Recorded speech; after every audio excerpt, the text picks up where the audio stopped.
que le Canada est prêt à en faire plus pour l'Ukraine pour envoyer notamment des munitions supplémentaires et de l'argent supplémentaire? Je vais annoncer dans quelques minutes d'aide supplémentaire pour l'Ukraine. Il faut le dire que ce conflit injustifié continue. Comme vous le savez, c'est le 4e anniversaire de cette guerre.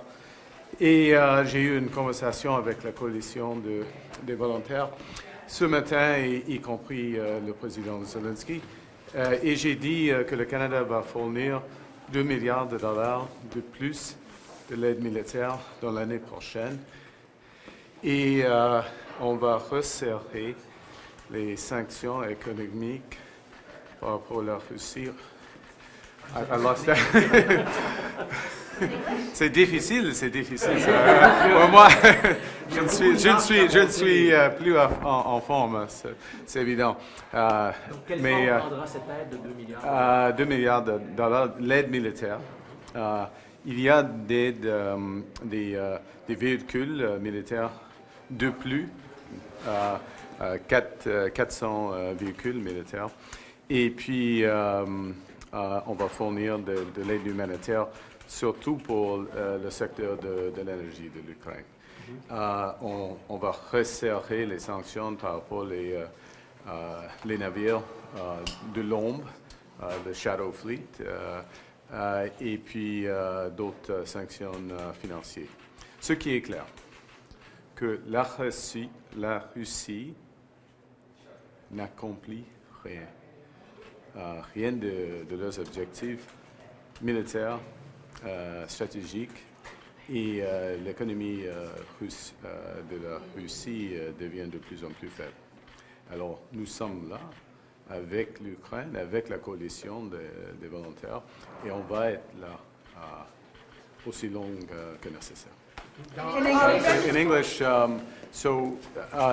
was a meeting this morning, very early this morning, of the Coalition of the Willing. I participated including President Zelensky, chaired by President Macron, pardon me, and Prime Minister Starmer.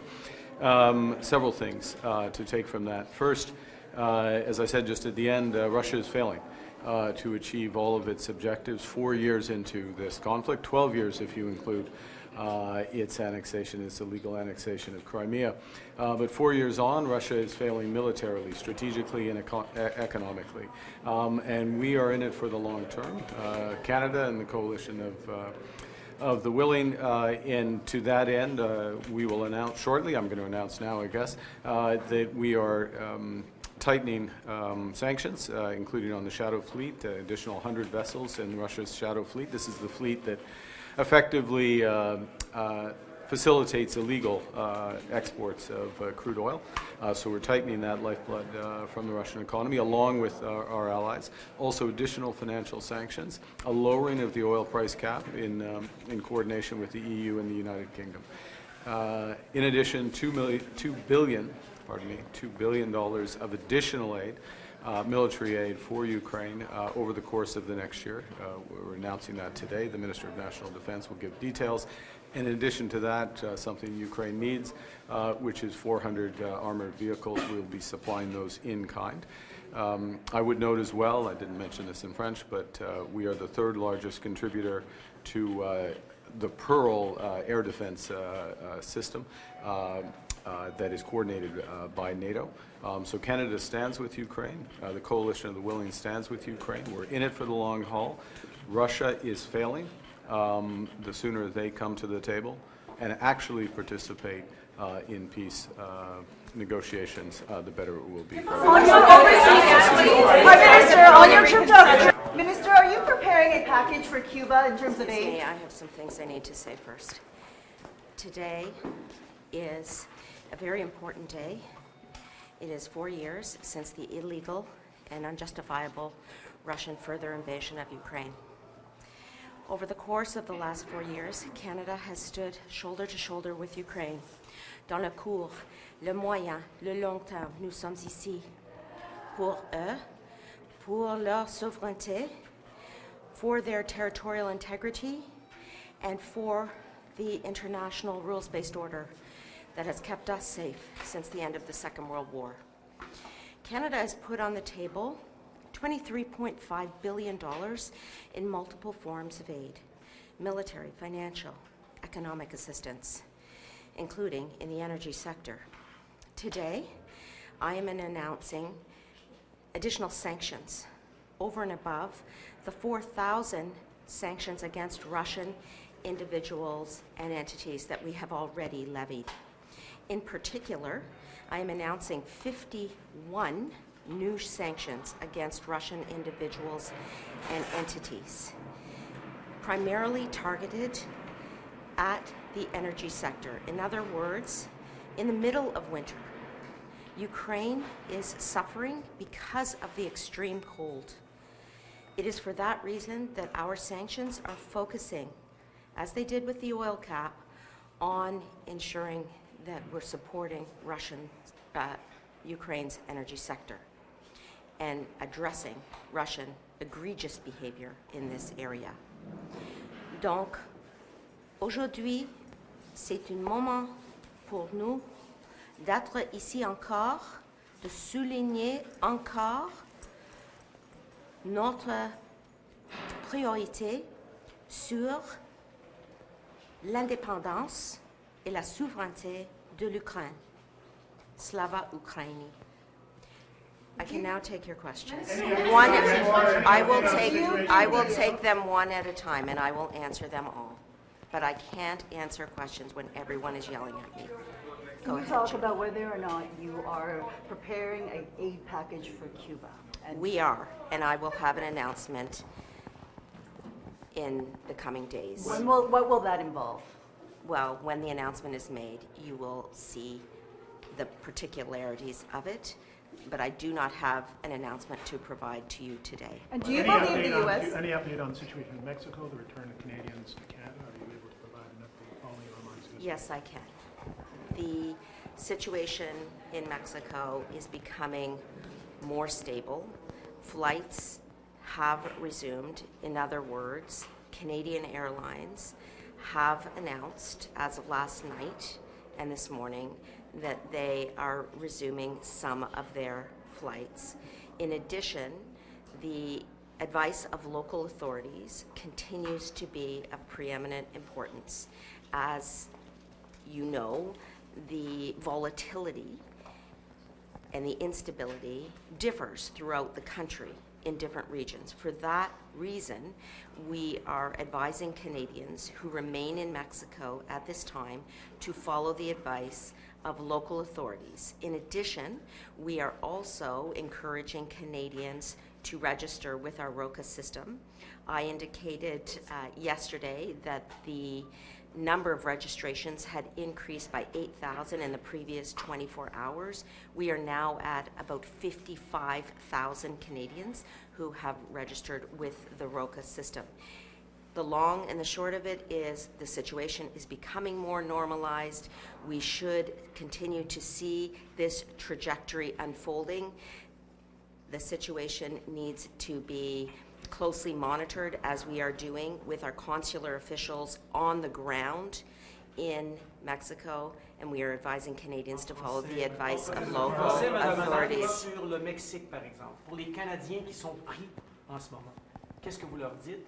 Et pour les Canadiens qui préparent leurs vacances de la relâche, qu'est-ce que vous leur dites? Bien sûr, la situation continue d'être fluide.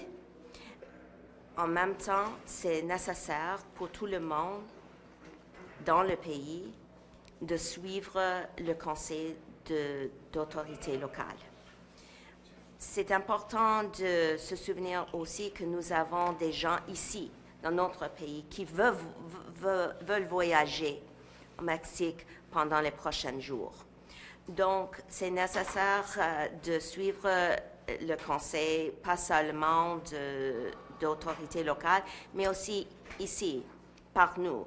Nous continuons de souligner la situation et le conseil avec notre conseil chaque jour des affaires mondiales.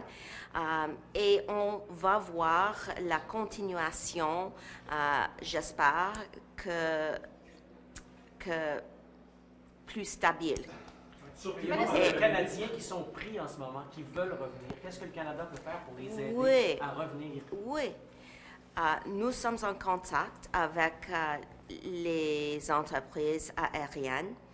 Ils ont dit qu'ils veulent continuer avec les vols et recommencer d'avoir de plus en plus de vols vers le Mexique.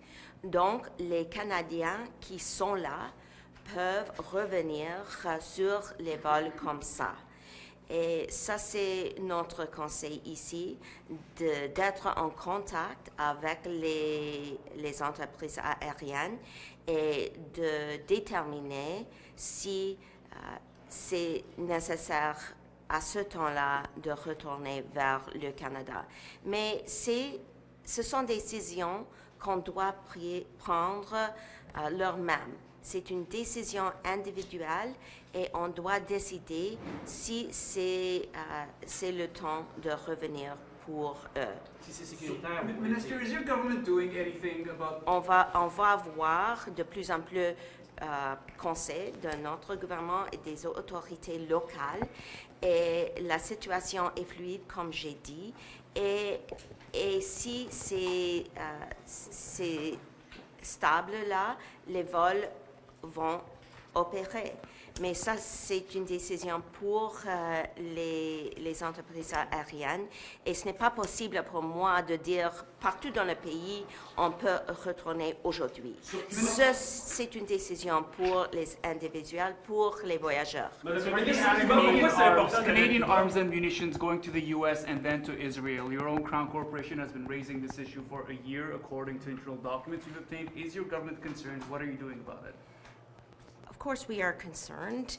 I am making sure, as the previous minister announced in 2024, that no export permits are issued for arms to Israel from this country. But what control do you have when they go to the U.S. first and then go to Israel? In addition, the work that we are doing to ensure that there is a very rigorous export-import regime continues, that we are adhering to our international obligations, including trade agreements with our international allies, and to make sure that we are supporting a two-state solution where Israelis and Palestinians can live side by side in peace and security is and has been a priority of this government.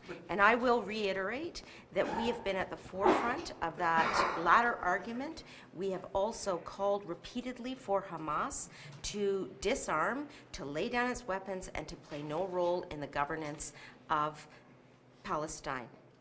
That is a priority for our government, and we are ensuring that on export permits, on the two-state solution, and on the disarmament of Palestine, we are playing a leading role. Permits don't apply And to finally, shipments to the US. we are at the forefront of humanitarian aid across the board, having put on the table $400 million in humanitarian aid for the people who are suffering in Palestine and in particular Gaza.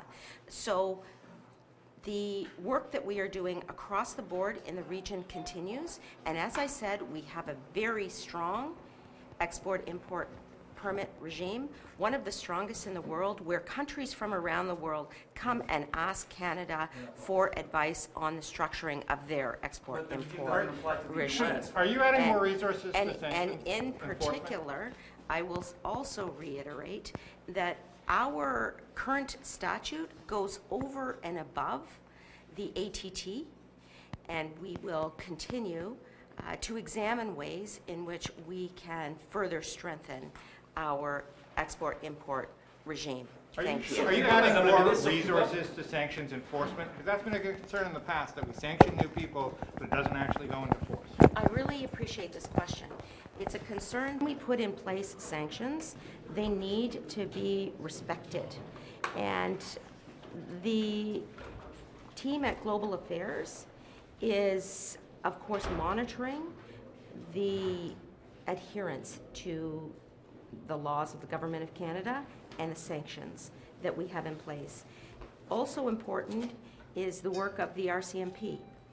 They are responsible here for ensuring that the sanctions that we've implemented are adhered to.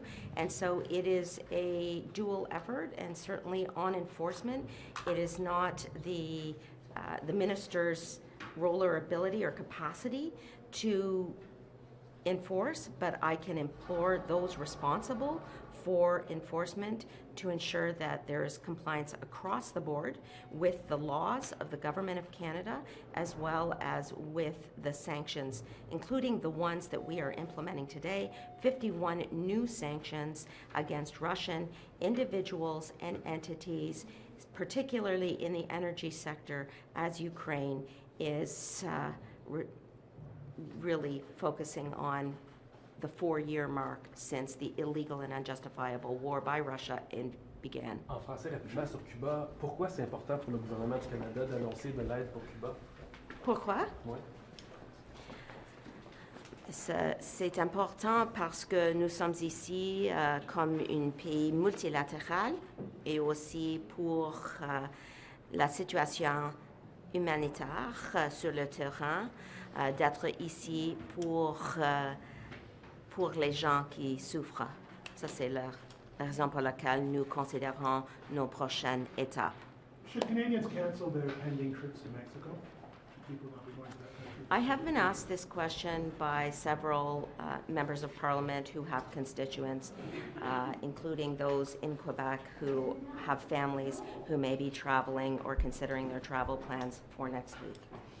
And the advice that our government is providing is that this is a situation that is very volatile and it is evolving every day. So to make a decision about your plans for next week on Tuesday of the week before may be premature. I would advise, and our government advised, to examine the situation on a day-to-day basis. The trajectory towards normalization looks positive, and we hope to see further normalization as the week progresses. Certainly in my conversations and communications with the Minister of Foreign Affairs of Mexico, as well as the public comments of President Champagne, we have seen that there has been greater stability over the past 24 hours, in fact, so much so that Canadian airlines are resuming their flights. But it is very much a day-to-day point of consideration, and I would urge Canadians to take a decision on a day-to-day basis, recognizing that the trajectory towards next week is looking positive. Thank you, everyone. Minister, on your India trip, members of Canada's Sikh community say they feel betrayed by the government making this trip. They say it feels like a bit of a slap in the face to their community because of them being targeted by, RCMP has said they've been targeted by members of the RCMP community. What do you say to the Sikh community who feels betrayed at this point? I will speak for the Government of Canada on this issue, and we take the security concerns that the Sikh community is raising very seriously. That is the reason why we last year established a security dialogue between Canada and India at the various highest bureaucratic levels, where senior officials of each government are meeting on a regular basis to discuss the importance of the rule of law, domestic security issues, and enforcement of the rule of law, particularly in Canada, at that table. That conversation, that dialogue, to support the concerns of the Government of Canada vis-a-vis enforcement and the rule of law in our country is of preeminent importance. Thank you. Does your government plan to bring... Good morning. Good morning, all. Today is the 4th anniversary of a terrible war in Ukraine. Obviously, Canada has been by Ukraine's side since the very beginning, and we will remain so. It's a very difficult time. We saw again last night the violence. We saw again the arbitrary targeting of residential areas, of energy grids, and beyond in Ukraine. It's a very difficult time for the people in Ukraine right now, and it's a very cold time. Donc le Canada était là depuis le début avec l'Ukraine. Aujourd'hui, c'est le 4e anniversaire d'une guerre terrible qui continue. La perte de vie, l'enlèvement des enfants, la violence. Et le Canada va être là avec l'Ukraine de façon continue. I'm pleased to also remind everyone that we've just extended Operation Unifier by a further 3 years. We will be providing more personnel to train even more members of the Ukrainian armed forces. Thus far, since 2015, we've trained 47,000 members. That will continue at their request in partnership with the Ukrainian armed forces. Secondly, we have booked $2 billion strictly for military support starting in the new year on April 1st. We will have more to say about how those funds are being allocated. That will be a very important continued investment. And thirdly, we will be sending a further 400 armored vehicles to Ukraine. These are a mixed structure at the request of the Ukrainian authorities. Donc, pour répéter, nous avons étendu par trois ans l'opération Unifier pour la formation de soldats et de cadres supérieurs en Ukraine de 3 ans. Deuxièmement, nous avons dédié 2 milliards de dollars supplémentaires pour l'année fiscale qui s'en vient le 1er avril pour continuer l'investissement dans les forces armées ukrainiennes. Et troisièmement, nous allons envoyer 400 véhicules blindés pour l'armée, pour les forces armées ukrainiennes, pour les aider sur le terrain. Donc, this is a very important moment. You failed on the latest attempt at a peace process. Who's responsible for this not place? I'm more focused on seeing whether we can actually get to a place called ceasefire. I think we've got to go back at this again because the alternative is not one that anybody seeks. We're looking for a ceasefire. We're looking ultimately for a cessation of the hostilities, an end to the war, so we can achieve peace, move to rebuild Ukraine, and stabilize that part of the world, and for that matter, the global order. You mentioned that there are 400 additional armored vehicles going. Where are these armored vehicles coming from, and are you worried about depleting Canadian forces' resources? How can you replenish those supplies given our resources? We are, as part of our defense industrial strategy launched last week, we are hyperstimulating the defense sector. We are seeing production hopefully increasing in terms of the ability of companies like GDLS and Rochelle to produce what we need. I have confidence that we're going to be able to replenish not only the needs of the Ukrainian contributions we want to make, but also for ourselves, including in our forward operating location in Latvia, where we have 3,000 members of the Canadian Armed Forces. So I'm very, very encouraged with the fact that we have launched the Defense Industrial Strategy. This will lead, I believe, to an acceleration of production of materiality. Comment êtes-vous capable de convaincre les Canadiens qu'il faut envoyer davantage d'aide militaire en Ukraine alors que sur le terrain, il n'y a rien qui bouge en ce moment, alors qu'au niveau des négociations pour un cessez-le-feu ou un accord de paix, c'est au point mort. Comment convaincre les Canadiens que l'Ukraine mérite encore de support? Les Canadiens et les Canadiennes savent très bien que les valeurs du Canada, les valeurs du monde libre partout dans le monde sont en jeu. Les Canadiens et les Canadiennes savent bien que ce qui se passe là-bas, c'est très sérieux. Les Européens savent et communiquent avec les Canadiens et les Canadiennes ici que c'est sur leurs frontières. Les gens comprennent que c'est un régime russe qui a enlevé jusqu'à 19 000 enfants. Ce n'est pas exactement un pays acceptable. Ce n'est pas un comportement du tout acceptable. Donc, je suis convaincu que la population canadienne est derrière nous avec l'approvisionnement pour les forces armées ukrainiennes et évidemment la participation continue du Canada. 4 years in, do you think the West was too slow to provide things like munitions, things like fighter jets, things like tanks? Never look back. I'm looking forward. We're looking forward. We're looking for hopefully a ceasefire and a cessation of the hostilities. But Canada is going to continue to be there. We have been the highest per capita contributor to the Ukrainian military and the government in Ukraine since 2015. Thank you very much.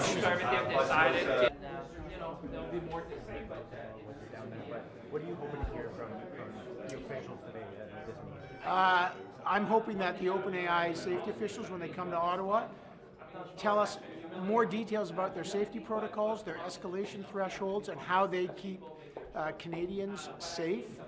And if they have a threat, that they perceive what the technology does and what the human process does.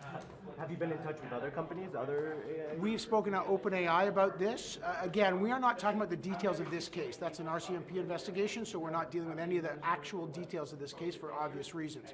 But we do want to know exactly what OpenAI does, what their thresholds are, what their human interactions are, how the technology works, so Canadians have an understanding of what's going on and some transparency and what the accountability mechanisms. I'll be working with my counterparts here in Cabinet, and I say we'll see what they say, and our response is all options are on the table when it comes to understanding what we can do about AI chatbots. Do you know more than the media report on this file?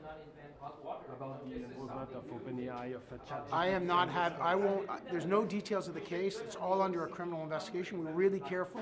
We respect the RCMP, and we are not talking about the details of the case. I have not investigated the details of the case. It's a criminal investigation. Will you report back to us if it turns out that we can? Yeah, of course. I will be transparent, and I think Canadians, that's why I'm meeting with them. My job is to be transparent about this and to make sure Canadians have a deep understanding of that. But if we can trust ChatGPT?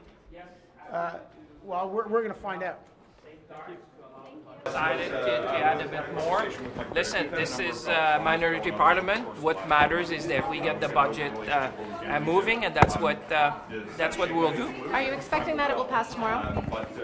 Well, it's not me. Canadians expect that because there's a lot of measures that Canadians need. I mean, this is a special time in our nation history, and I want everyone to understand that, we've put every effort to pass the budget as quickly as possible. We obviously need the opposition, and that's why we made some compromise in the national interest, I would say. Les dirigeants d'OpenAI sont ici aujourd'hui. Qu'est-ce que vous voulez entendre de leur part? Quelles responsabilités ils auraient pu avoir? Il y a beaucoup de questions à poser. J'aimerais être au comité, mais vous savez, les ministres ne sont pas invités. Mais moi, j'aurais beaucoup de questions à poser. Je pense que c'est important d'aller au fond des choses, de leur poser des questions. Vous savez, moi, quand j'ai été ministre de l'Industrie, on a toujours milité pour ce qu'on appelait l'IA responsable. Hein? C'est ça qui est l'enjeu. Yoshua Benjo et d'autres nous ont souvent enseigné de prudence. Moi, j'ai toujours dit, ça prend l'IA responsable parce que c'est comme ça qu'on bâtit la confiance. Avec la confiance, on peut faire de l'innovation et de l'adoption parce que c'est ça qu'on a besoin. Alors, j'aimerais être au comité, mais comme vous savez, je ne suis pas invité. How are you feeling about Terrebonne? Sorry, I could not hear you. About Terrebonne, how are you feeling about that? Well, listen, it's a great place. Trust me, I went there recently, and there'll be more to say, but it's certainly it's a great place. Can you win? Hey, listen. One thing I've learned in politics, I've done 4 elections, humility. Humility, but confidence, You have to be humble because people make their choice. But I think the plan that we've put together, if you look at the Canadians have understood that the plan we have put to grow the economy, to put Canada on the right track for the future, to build international partnership, to diversify. Listen, I've never seen so many people stopping me at the airport. I've been minister for close to 10 years.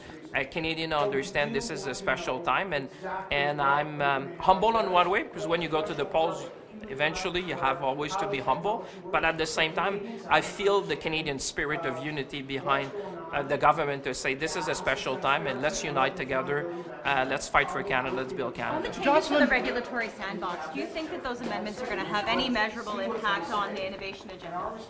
Well, listen, I wanted to cut red tape, and like I said, the opposition did not invent hot water. This is something used in about every G7 country. I give them a list. You should go to the OECD countries. I mean, like 20 countries, 25 countries have similar things. So I'm just trying to help innovation in the country, make sure that, you know, we are at par with other G7, but, you know, in the American Parliament, you also have to do compromise. If that allows the budget to go forward, that's the big, that's what Canadians want to see. And so, yes, happy to do, to have safeguards to allow the budget to go forward. Jocelyn Burgon, the first clerk. Les conservateurs ont pas l'air d'être capables de s'entendre avec vous. Vous n'avez pas l'air de laisser de la place. Non, non, non, ben, on va s'entendre. Ben, écoutez, on va s'entendre, mais comme j'ai dit, les conservateurs n'ont pas inventé l'eau chaude. Là. Les carrés de sable, ça existe dans tous les pays du G7, ça existe dans les pays de l'OCDE. Je leur ai donné une liste parce que je voulais les aider, parce que vous savez, rendu... C'est la profondeur du carré de sable, vous y allez faire de café. Là. Ben, regardez dans les autres pays. Moi, je vais vous amener la prochaine fois avec moi en Europe. Viendrez voir mes collègues. Là. Mais répondez à la question. Non, mais je vous dis, la prochaine fois, je vais vous amener parce qu'honnêtement, il n'y a rien de nouveau là-dedans. Là. On n'a pas inventé l'eau chaude. Là. Donc, comment vous avez trouvé un compromis? Ben, ce qu'on a dit, c'est que nous, on voulait permettre que ça soit plus fluide. Ben, à un moment donné, comme avec le leader, il faut passer le budget. C'est ce qui compte. Alors, moi, j'ai mis de l'eau dans mon vin, comme on dit chez nous. Pour permettre d'aller de l'avant. C'est ce qui compte parce qu'on veut passer le budget. Comment justifiez-vous Non, mais pourquoi vous avoir réduit autant la portée de ce carré de sable? Just to finish on what he was saying. Sur le carré de sable, vous avez accepté de le restreindre énormément. Comment vous justifiez ça? Vous dites on avait besoin de flexibilité. Ben, écoutez, parce que je suis dans un parlement minoritaire et alors je suis obligé de faire des compromis pour permettre au budget d'avancer. Moi, j'ai été là pour les innovateurs. Moi, je pense que l'opposition a à répondre aux questions de nos innovateurs au pays. Moi, je le faisais dans l'esprit. Comme j'ai dit, on n'a pas inventé l'eau chaude. Là. Non, je sais, mais ça devient très limité. Éco-technologie, c'est pas grand-chose. Mais vous comprenez, dans un parlement minoritaire, j'ai pas les votes pour passer la législation comme on l'avait voulu au départ. Je suis très raisonnable. On a dit oui, on est prêt à mettre des limites autour de ça. Mais d'abord, je veux vous remercier parce que vous avez fait état de ça. Comme je dis, il n'y a rien de nouveau. Là. Ça existe dans les pays du G7. On en a fait une montagne de cette affaire-là. Oui, je suis déçu. Mais d'un autre côté, je fais partie dans un parlement minoritaire. Il faut des fois faire des compromis pour permettre, certainement dans ce cas-là, au budget d'avancer. Merci. That turned into a tragedy that has really captured the attention of every Canadian. It's clear that there is a series of things that will reveal themselves as we have a new technology be embraced in such a widespread way, but we can't forget that Canadians need to be able to trust that the laws are going to be in place to help protect them. So I've been engaged, obviously, with Minister Solomon, as he stated, Ministers Miller and Anandasangaree as well, to figure out what an appropriate legislative response may be. But the first step is to make sure we have full information, engaging with those involved, both with the companies engaged, but in time with a wider swath of Canadians to understand how their priorities will fit into this new world. Are you going to be in that meeting with OpenAI today? Today, I expect it'll be just Minister Solomon. We're probably going to connect later today. Within hours of a story being put out, I had connected with Minister Solomon to understand what he knew, and we're going to have our teams work together. Minister, would you be able to say... Once again, the Conservatives are not playing ball when it comes to the latest motion you guys came forward. At what point do you just say, enough's enough, we've got the bloc on board, we're going to move forward with this bill?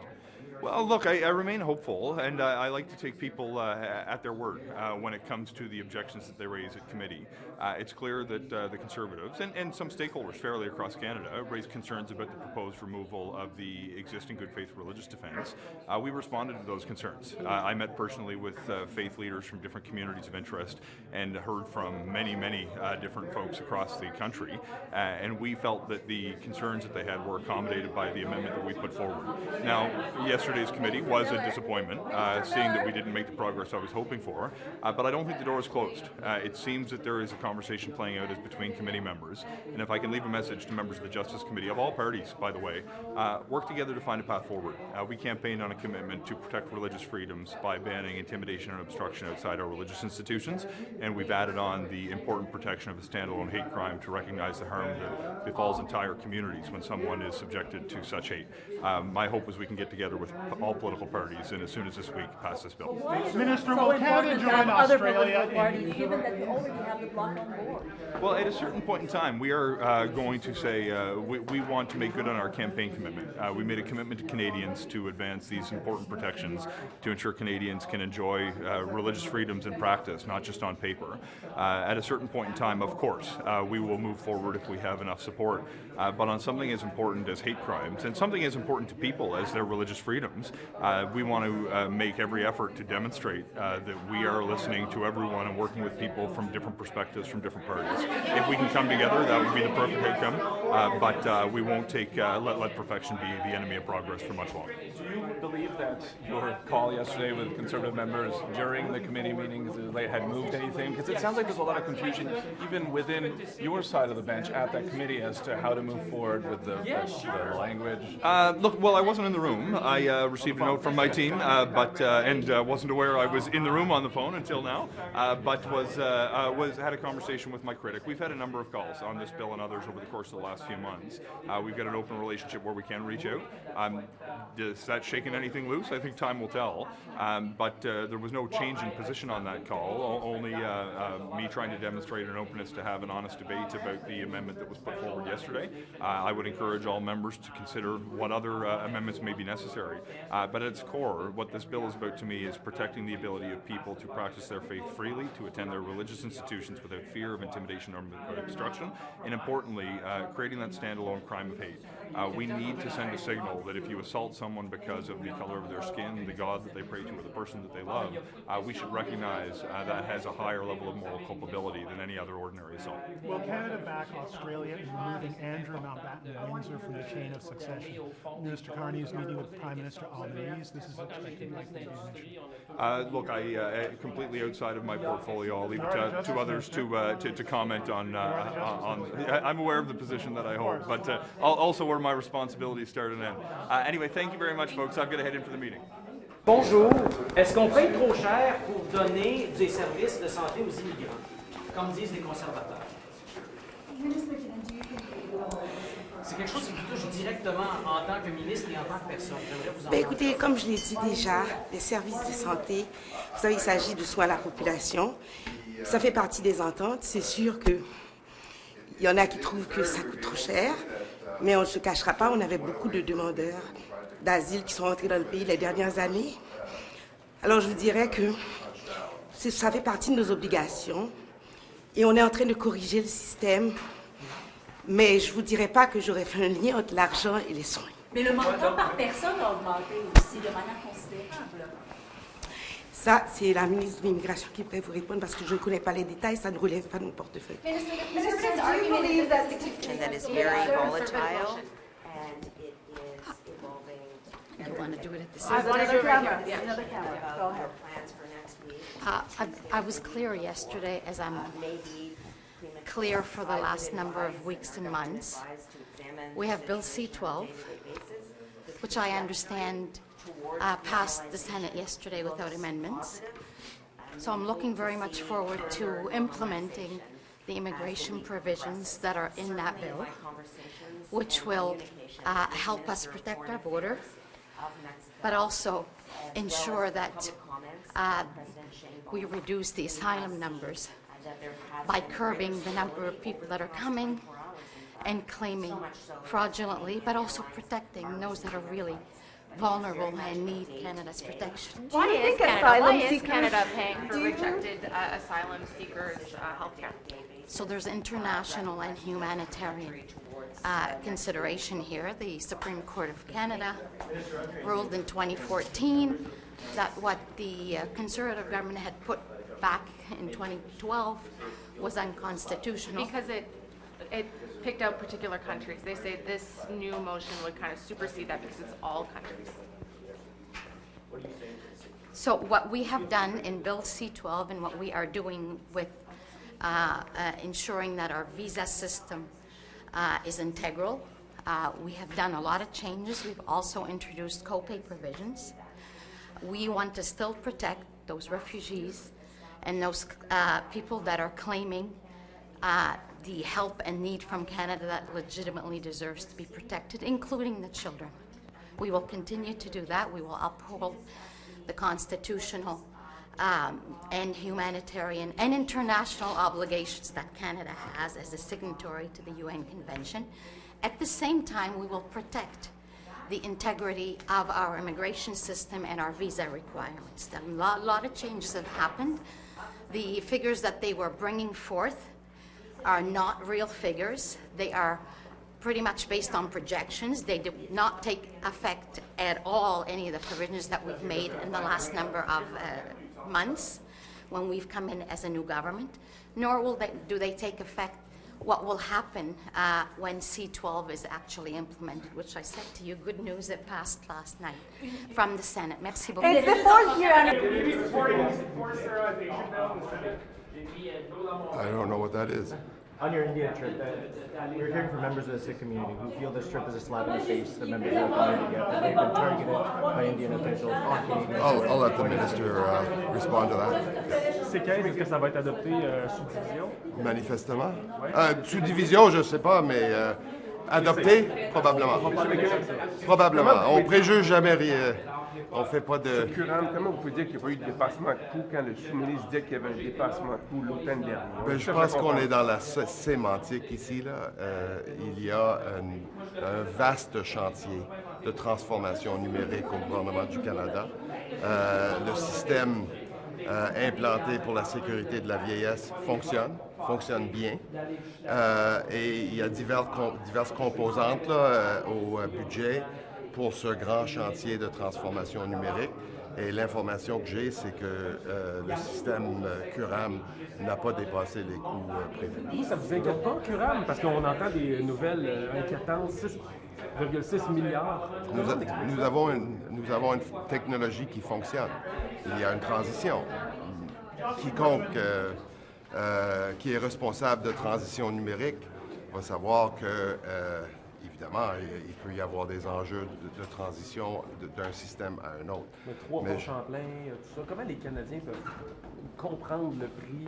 3 ponts Champlain. Oui, 6,6 milliards, il y avait des comparaisons là, qui étaient faites. Quand on considère que le logiciel qu'on remplace a 60 ans et que nous allons mettre de l'argent directement dans les comptes bancaires de 7 et quelques millions de Canadiens à chaque mois, évidemment, c'est un système central et très, très important.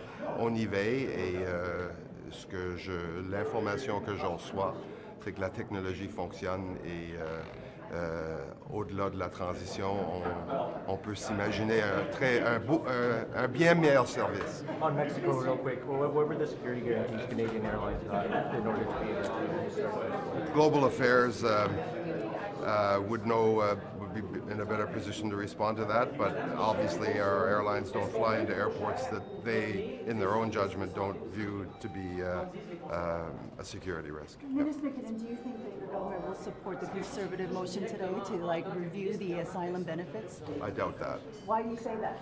Why do you doubt that? I doubt. Look,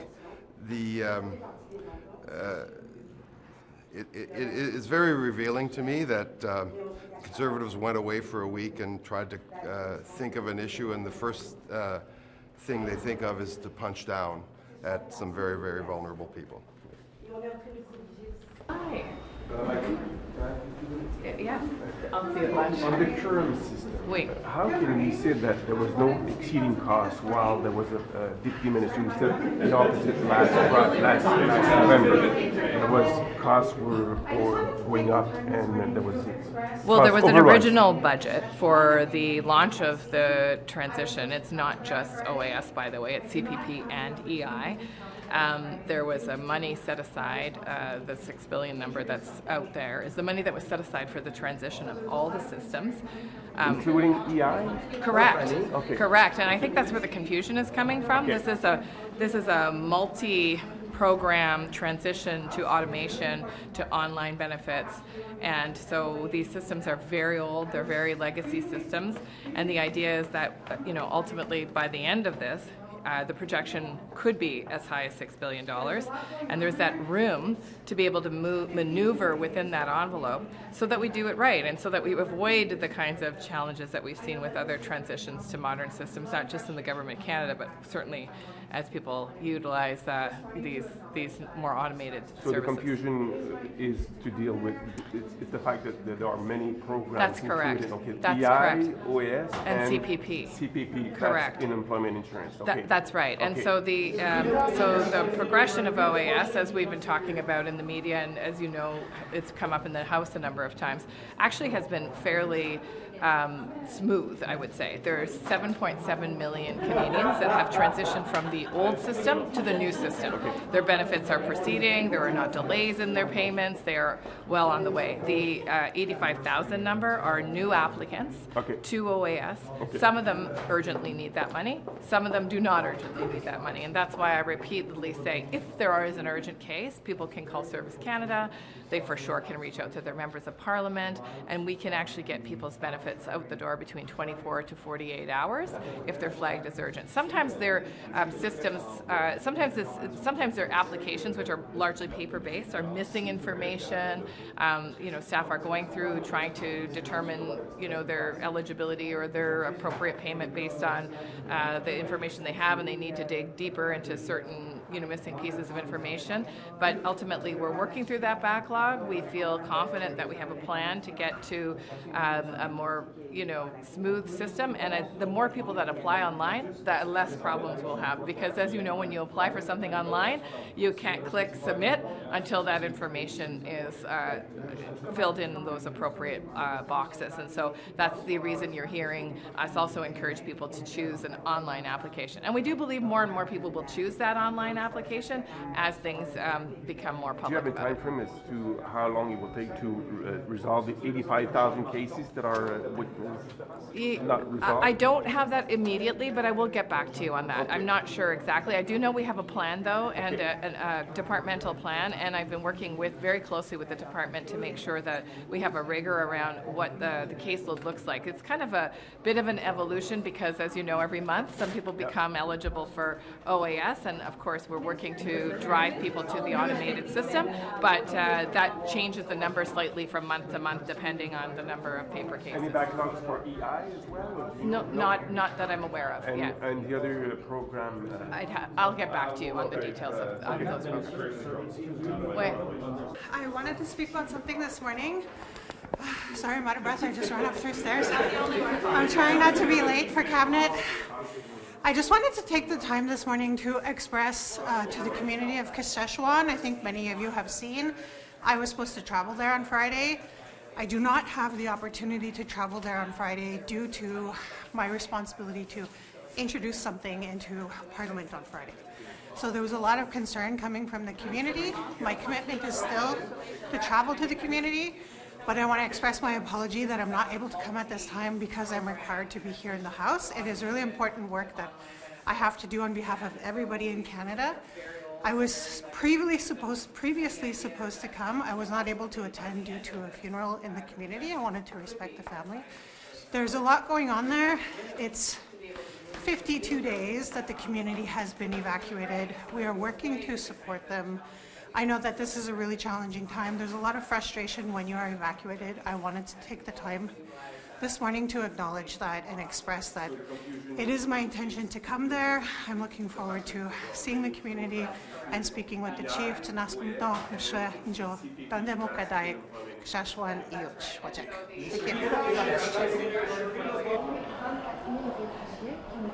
Acceptés au Canada par la Commission des réfugiés sans qu'on leur pose énormément de questions.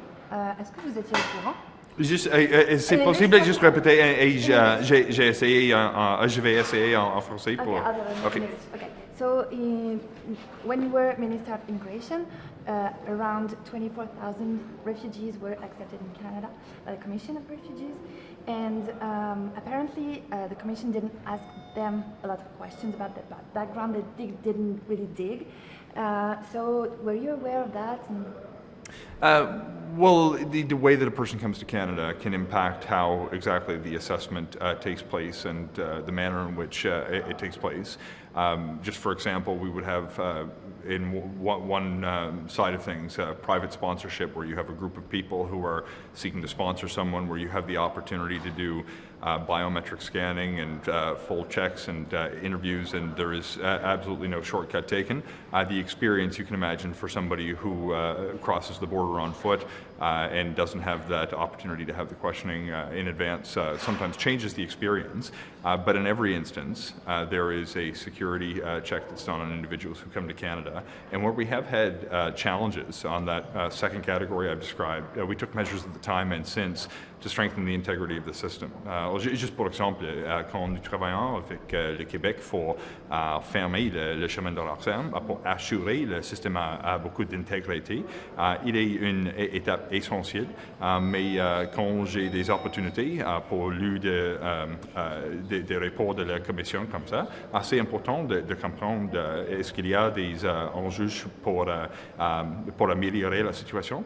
C'est une bonne chose. So I always welcome when you have these kinds of assessments at the time. They sometimes are rearward looking because it can actually set the stage for what policy reform you may put in place next. Okay. Are you or Minister Anandasangaree taking part in the meetings with OpenAI today? I don't expect I'm going to be in the meeting today. I have engaged both with Minister Solomon and Minister Anandasangaree, as well as Minister Miller, on the issue that will be discussed today. I think the reports coming out of obviously the entirely tragic situation at Tumbler Ridge demands that we understand what took place in the first instance, but importantly, where appropriate, we take action. The idea that you have had employees raising flags internally and have not had that information shared, you can't help but feel that some of these deaths could have been prevented, and that's something we need to address. To understand exactly what happened, does the government need to have clarity on what information OpenAI had, what was being posted by the shooter in that ChatGPT that caused them to get flagged in the first place? Look, I want to make sure before I offer comment on what's needed, what should have happened, I need to understand what full suite of facts we do have available. Oftentimes when you dig into these issues, there are factors at play or information that you can't really understand the right path forward until you have a full picture of what actually took place. This conversation that Minister Solomon's going to host tonight is going to be an important step to get that information, but I expect over the next number of weeks and months, as we engage with a broader range of stakeholders, users, platforms, public safety officials, we'll have a clearer picture of what information is out there that could provide an early warning system to future tragedies so we can prevent them happening in the first instance. And will you be seeking that kind of information from the RCMP? I know that OpenAI has said that it has given information of the logs, like the chats that this person had with ChatGPT, to the RCMP. So is that something that you think the government needs to have? I think making sure that law enforcement has access to the information that it needs to investigate and prosecute crimes, and better than prosecute, to prevent them from taking place in the first instance is something that's absolutely essential. This is not the first time in response to this tragedy that the issue of what information law enforcement can access that we've dealt with. Obviously, we've been working on some of the measures included in C2. That was motivated by law enforcement telling us that they have some information that they actually can't act on, despite receiving certain tips. But right now, when it comes to Tumbler Ridge, our focus is on understanding what happened and making sure we're supporting the families and the community and doing everything we can to give them some small degree of solace in the fact that we're going to leave no stone unturned to make sure this sort of thing never happens again. Just to put a fine point on it, your colleague, Minister Solomon, said he's not seeking that information. He doesn't plan to ask the company for the information about what this specific case entails. And I'm trying to understand how the government can make a determination about whether the fail-safe is the correct one, whether the threshold is the correct one, whether the company acted correctly, if it doesn't have that information to begin with. So right now, my focus, and I actually don't think there's any misalignment between Minister Solomon and I, my focus right now is figuring out what kind of information is going through these platforms that could be used by law enforcement to prevent crime in the future. There may be an opportunity to review what specifically took place in this instance. We have national security and law enforcement apparatus who are going to be better positioned to figure out what specifically in response to this incident, this tragic incident, would be necessary to complete the investigation, to do any follow-up work that may be necessary. But the kind of comment that you've just, I've not heard Evan's comment, but taking your transcription of it, that's the kind of systemic information that we need to understand. what conversations are taking place that law enforcement is currently blind to that would be very informative, that would help us prevent tragedies in the future. And in that, we are shoulder to shoulder and going to work with platforms and law enforcement to help build a safer country. Thank you. Thank you. Senator, can I ask you just about the OpenAI stuff with regards to Tumbler Ridge? When did you find out about it, and how upset were you when you did find out about that information? Look, it's deeply troubling. Of course, this is still under investigation, so the RCMP is doing its full investigation on a range of issues in Tumbler Ridge. This aspect of it obviously has highlighted another dimension to the investigation. And the RCMP is, they're getting full cooperation from OpenAI, from what I understand. We received, my understanding is, shortly after, I can't tell you the date, but shortly after what happened in Tumbler Ridge, they had reached out from OpenAI. What do you know about the chat? Do you have any details? Have you? Well, I think I've been very clear from the outset that the investigation needs to take its course. I don't want to speculate. I will let the RCMP release information as they deem appropriate. It's important that we give them the time and the space to be able to do a thorough investigation on all aspects of what's happened. When the time is appropriate, I will be commenting further. Were you upset about it though when you learned about the context? Absolutely, it was quite upsetting. Range of issues involving this incident is very upsetting. The community itself, as you're aware, is still going through the grieving process, and we need to give them the time and the space to do that. There will be an appropriate time for us to weigh in and to look at what lapses there were, whether it's in law or in conduct, and we will. My commitment's always been to ensure that we follow through on on the needs of the community, as well as to ensure that we get the right answer. Are charges against the company possible? Are charges against the company possible? No, look, at this point, the RCMP is investigating, and we will leave it to the RCMP to do its job.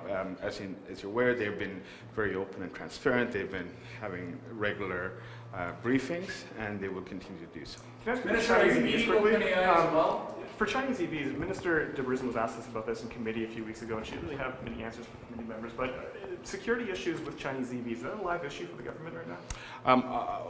What I've said was from the outset that any EVs that do come into Canada will be subject to Canadian laws, similar to Tesla and other models. The gathering of information and misuse of any information will not be permitted. So what provisions is public safety doing ahead of the import of Chinese EVs to Canada? Well, there's definitely been a lot of work already. There will. Like what? Well, for example, we have laws in place that does ensure that our privacy is protected. So the Privacy Act, in many ways, does have safeguards in place. How do you ensure that the software of the vehicles is compliant with Canadian law? Well, that's the compliance issue, right? So as like any other law, it is about compliance. So what we can assure is that as vehicles from all over the world come into Canada, they will have to have compliance measures in place with Canadian privacy laws. Right now, whether it's our cell phones or any other electronic device, there are always concerns around privacy, and we have safeguards in place to ensure that. Thank you. Minister, are you meeting OpenAI as well as Minister Solomon does this evening? I will be, yes. All right, I appreciate it. So with regards to the meeting tonight, what do you want to hear from OpenAI to make sure that you are feeling good about what's happening, especially when you consider the Online Harms Act that needs to come forward? Well, look, I'm looking for answers just like everyone else is. It's important that they meet with us and with Minister Solomon and our team. I think at the same time, I think we have to be careful in respect for the victims and their families to acknowledge there is a police investigation ongoing, and there is a lot of information that may surface that we don't know yet. But I think I reacted like everyone else to the information that circulated, and I'm at a loss for answers. I wish I had better ones, but I want to hear from them. So that's what I'm going in there with a lot of questions and very few answers, to be honest. What is the status of the Online Harms Act? especially with respect to this, because one looks at this and says, could it have helped? Yeah, I think first and foremost, frankly, in respect for the victims' families, I'm not going to stand here and tell them that something like a bill could have, would have, should have prevented them. I think there is the need to have legislation to make sure that platforms are behaving responsibly. What that looks like is still to be determined, and I can't discuss timelines with you on that. I think in this situation there is a legitimate thirst for easier answers, but I don't think there are easy answers in this case, particularly with an open investigation. But again, we need better answers than the ones we've gotten so far. Why no timelines, though? I mean, one is separate from the other. Bringing forth that legislation and making sure that it's ushered through the Parliament is, Yeah, it's about it's a number of issues that have nothing to do with this such as tragedy in particular. Timing of introducing legislation, still determining content, and making sure that we do get it right. Yeah. That's it. Appreciate it. Thank you, Minister. I went running this morning. Are you on the trip to India, Japan, or Australia? I think it's about to be public. I don't know. It is. What are you hoping to accomplish there? There's a lot. Are you coming on the trip? Because if I tell you everything today, you might decide not to come. That's the thing. I want to know. No, you're not. A lot. Are you going to talk about state-sponsored violence with India? Sorry, are we going to do? Is the government going to raise the threats of state-sponsored violence with India? Well, listen, there's a lot of things on the economic front where we're going to be talking. Clearly, I've already reached out to my colleague, the finance minister. We know each other for 10 years. So it's just really to look. There's a lot of opportunities also for infrastructure investment. There's a lot of things also with a number of companies in India. Same thing in Australia, the Maple 8. I mean, it's really, it's the urgency we have to diversify our trade, to build relationships, strategic relationship. And honestly, if you look at the key places we're going to go, look at India, one of the largest economy in the world, one of the largest population. It's key for Canada to have a strategic relationship. Same thing when you look at, for example, Australia. We've been working with them in the G7 plus critical minerals infrastructure. So, this is Canada stepping up on the international scene, building strategic relationship that help our business back home, that help to have Canada,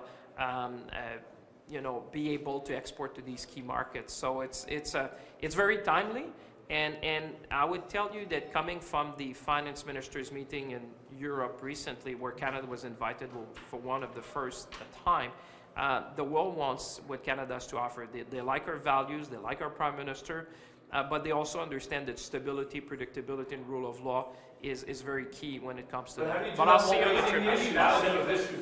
I'll see you on the trip.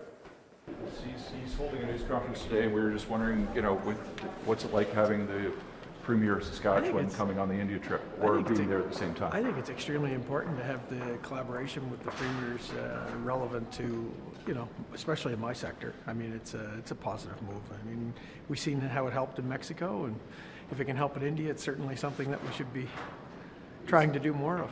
The pulse fight has been a problem. Do you think we're finding peace in our time? Well, I think there's going to be lots of different situations that we find ourselves in with other countries, but perfectly, it's something that we're working towards.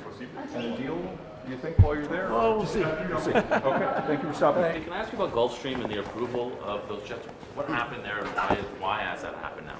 I don't get involved in certification of aircraft, but other than to make sure our officials are always keeping people's safety in mind. But was that something that was already in the works, or is something as a result of the pressure put on by the Trump administration?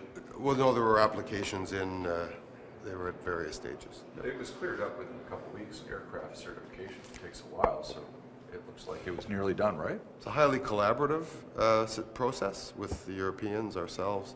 Canada should be very proud that we have among the most exacting standards in the world. We work very closely with the FAA, with the European regulator, and we'll continue to do that. Without the certification, the Gulfstream jets could not travel through Canadian airspace? Was that ultimately? No, and you can have learned a lot about this, as you can imagine, Chris. Different tail numbers and so on. Yep. On electric vehicle incentives, I know I asked you this a few weeks ago in passing, but how is the government assuring Canadians that this version of the program won't be suspended, halted, paused so quickly like the last one did a year ago? Well, we're pleased that this program opened on February 16th. As you know, it scales down over 5 years. It scales down over 5 years. But if the money starts running out sooner than anticipated is what I mean. Yes, well, in many ways that would be good because that would mean electric vehicle take-up would have been higher than forecast. Obviously, we'll monitor and measure this as we go along. We do have a set budget, but we want to invite everyone to take advantage of it. But it's how open now. do you reassure dealerships that it won't be suspended, paused so quickly like it was the last one? Well, in that case, it was on a Friday, hey, the money's running out, then on Monday, oh, sorry, it's gone. Well, the way the process works is you get an approved, a pre-approval before you can apply the rebate at point of sale, which is obviously what we want. And we'll make sure that the free flow of information between us and dealer networks is assured. Is the Gulf Stream issue over? Do you think it's closed on Canada's side? I don't understand what you mean. Sorry, with the certifications of the G500, 600, 700, 800, the issue that the President of the United States had brought up, is it done? Is it completed? What I can say is that we are asked to certify aircraft for their safety, their security, for people who travel in them, vis-a-vis Canadian regulations, and if they're certified, they're safe to fly. Yep. Minister, there is a bill coming out of the Senate, 228, that would criminalize forced sterilization. Conservative MPG. I don't know what that is. For second. I ask you about the tariffs, and is there any concern on Canada's part right now about the tariffs, how they're being applied, and what businesses may be suffering still? Well, I mean, if I localize it, my riding, there's Stellantis in my riding, 3,000 folks laid off, and so we're feeling the impacts of the tariffs, of course. Currently, as it stands, we have one of the best trading arrangements of any country in the world. 85% of our goods are still duty-free. Of course, Minister LeBlanc is leading on those conversations, but as you've heard, I'll be joining the Prime Minister on the trip to India to further diversify our trade. We need to be able to open new markets, and that's exactly what we're focused on. But what's the work being done right now with the U.S.? Because I think a lot of those companies, to your point, auto sector, aluminum, steel, they're all sitting back, and copper as well, and lumber, and sort of going, okay, now what? As much as you can say, we still have the best deal with the U.S. Well, if you look at our, with all the different levers, right? And it's a great question. If you look at our auto strategy, what we just put out a couple weeks ago, this is about supporting workers, supporting those companies to diversify into other markets as well.